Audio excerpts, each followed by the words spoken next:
all the stuff that a grandpa should be doing at my age. Actually, my ex-wife wanted that too. She goes, when are you going to marry a Filipino and bring her here? I started watching YouTube channels. You can call me crazy, but I was ready to do it.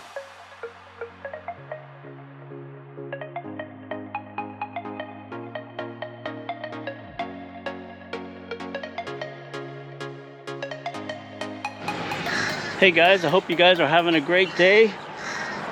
Woo, once again, it's hot here. I am actually walking along KC Key Island, and then we're going to walk towards the jetty over there. This video today, we're going to talk about, there are still a few of you that are bound and determined to marry a Filipina and bring them to the US. If your age gap is closer, I personally think that you'll be more successful in having a long-term relationship. But if your age gap starts widening, 20, 30 years old, that's where I see a lot of problems with some of these other expats who marry their Filipinas and bring them to the US. I understand you, I feel for you, and I know you. And the reason that I know you is because I am you. I went through that same situation about, I would say, 6 or 7 years ago, and I was bound and determined to marry a Filipina and bring her to the US. I'm in the Philippines 17 years ago, and I was determined to find someone to be married to.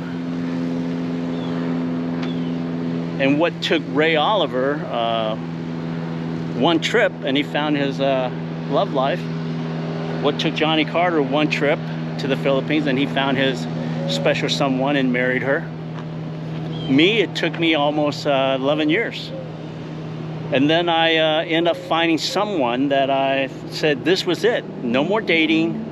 And you've heard some of my stories about my dating situation, some good, bad. But after about 11 years, I thought I found the right person. And when I found that right person to marry, I don't think anybody could have changed my mind. I was in love with her. I've been in the Philippines for over 10, 11 years. Pretty much I thought I knew every scenario. I knew every scammer. I knew every bar girl situation. I shared that story with you before. You name it, I probably dated them. When I found my special someone about 6 years ago, I was ready to settle down. I was ready to commit. After I had asked her to marry me, the pandemic hit. And when pandemic hit, I was shipped out of the country, and here I am. Back here, actually, I've made videos of this place of me fishing. Here I am, fishing and communicating with her and wondering when's the next time I'm gonna see her. I had started the visa process. Those of you who were trying to marry someone during the pandemic, it was pretty hard because the U.S. Embassy was closed. No one was processing the visa, so here I am stuck. But I was making preparation for her to move to the U.S. I bought a house, the house that I currently own. I was just ready to make it happen. And here I am telling you guys, if you're 30 years older than your young Filipina, you're better off marrying her and just staying in the Philippines and not bringing her to the U.S. Back about six years ago, I was 30 years older than my young Filipina, and I was bound and determined to bring her to the U.S. I know how you feel. I understand you, because once you're locked in on the girl that you're in love with and she's locked in on you, you're gonna do what's right, because I think that's just the way we are. So here I am, ready to make my fourth and final and permanent marriage to a young Filipina that's 30 years younger than me. You can call me crazy, but I was ready to do it. I'll give you 4 or 5 reasons why I was bound and determined to bring her here. Number 1, I was in love with her. She was in love with me, and she gave me no reason to doubt her genuine love. Never did anything that made me distrust her. Although she was 30 years younger than me, I was ready to commit to her, to bring her to the U.S. Well, the second reason that I was ready to bring her back to the U.S., well, it was during the pandemic. I couldn't go over there to be with her. Almost a year later, and I still wasn't with her, so I was lonely.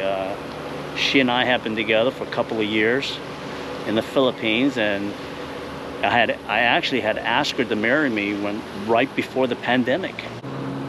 She said yes, and I was all ready to go.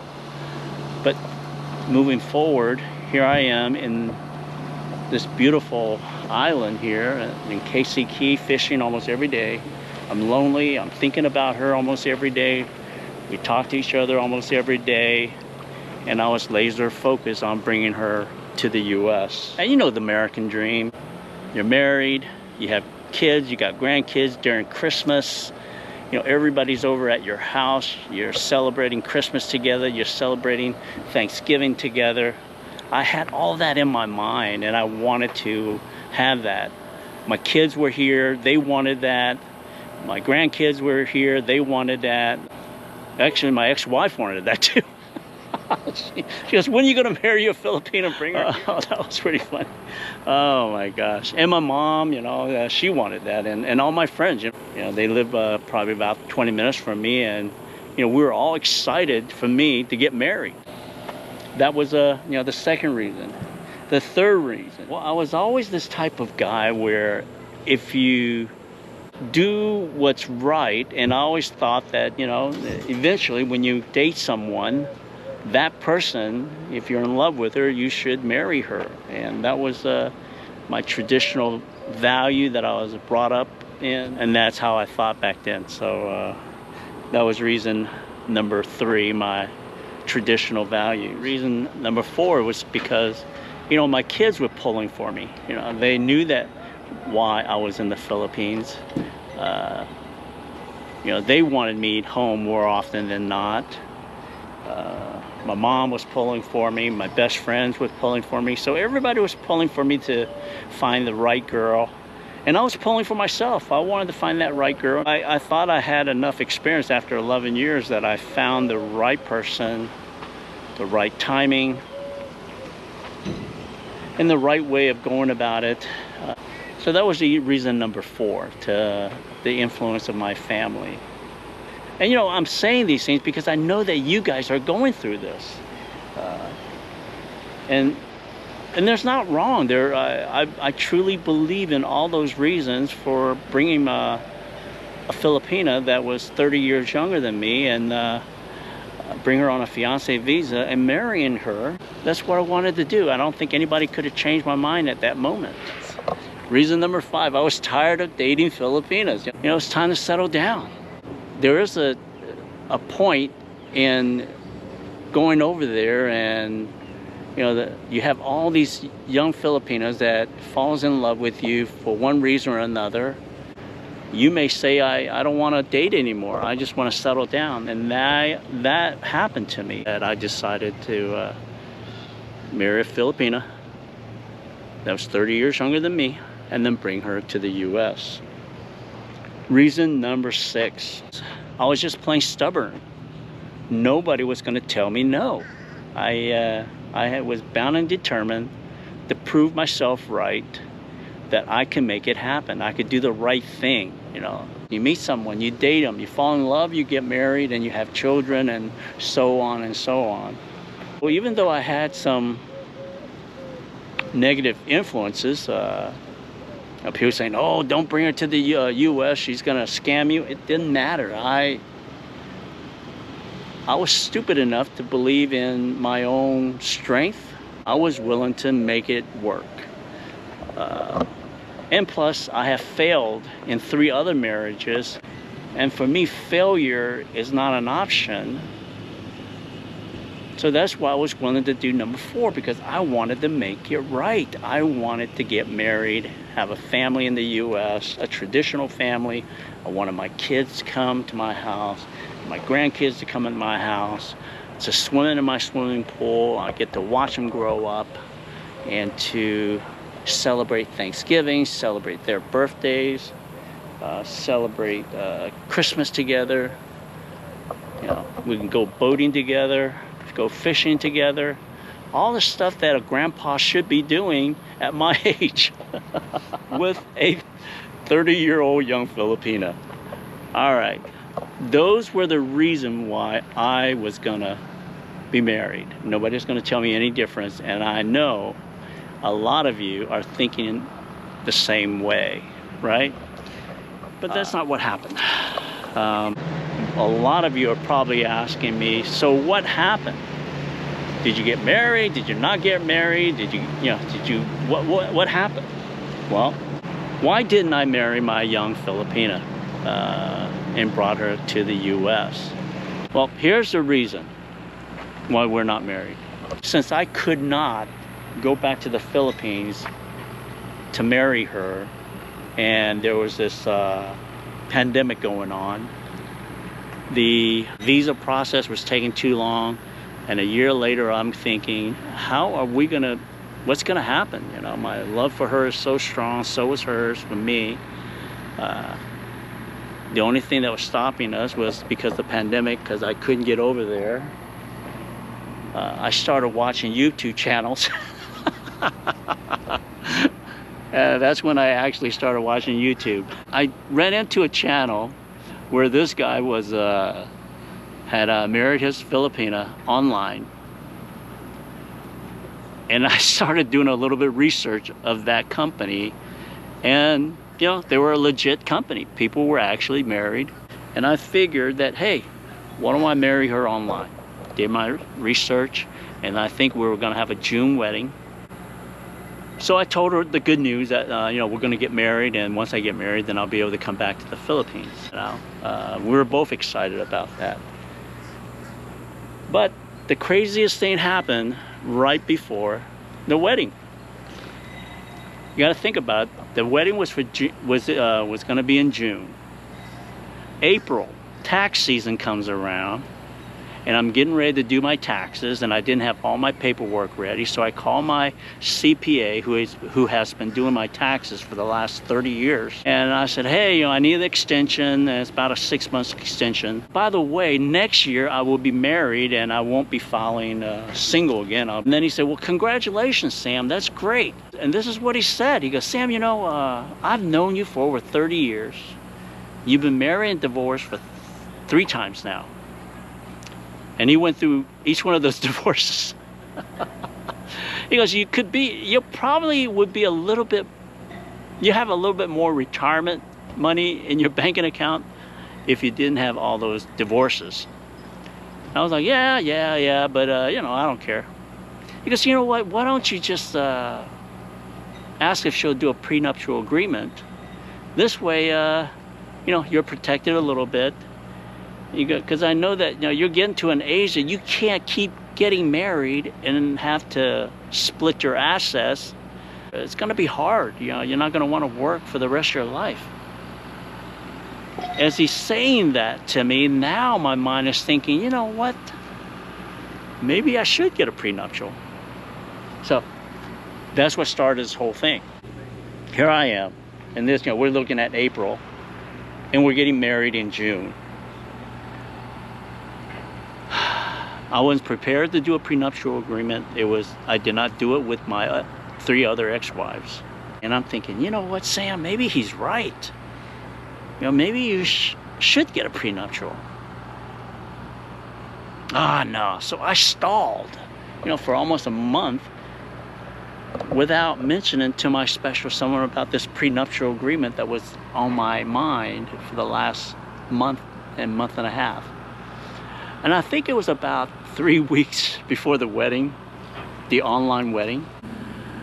So I kind of just said, hey, you know, I was talking to my CPA, and he mentioned about a prenuptial.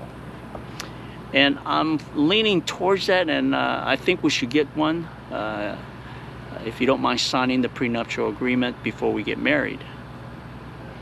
And my young, beautiful Filipina, this is what she said. She said, Sam, because I was trying to explain to her what a prenuptial agreement is, right? You guys, you're hoping that your young Filipina will understand what a prenuptial agreement. And I'm trying to explain to her what a prenuptial agreement. She goes, hold it, Sam. I know what a prenuptial agreement, and I understand. I totally understand. And she said that, if you would have told me about the prenuptial agreement, sooner, I probably would have signed it. But we're talking about 3 weeks before the wedding, and you popped this question to me right before the wedding. I just felt like, she felt like it was a bit disrespectful. When she said that to me, I thought that I had betrayed her by not bringing it up sooner, even though I had just found out the month before. So she said that she wasn't going to sign, and she just thought it was disrespectful. And I respected her for saying that. And I told her, I said, I love you, and we'll just stay together, and we'll see what happens with the pandemic. And so, it's all about timing. If it wasn't for the timing of the pandemic, and if it wasn't for the prenuptial agreement, I probably would be married to a Filipina, and she would be living with me here on this beautiful island in Sarasota, Florida, or Venice, Florida. And I don't know if our marriage would have lasted. I hope that it would have. And also, I probably would not have started my YouTube channel, because the first real video that I made was LDR. Goes back to the Philippines to be with his fiance, I think is the title of it. So hopefully I've been able to give you both sides of the coin, and then now you can make your own wise decision. And once again, I don't think there's a right or wrong decision. It's all about timing. It's all about your love for her and her love for you. You never know. But good luck on your quest to find that special someone. And I'll talk to you guys later. Bye-bye, and have a great day.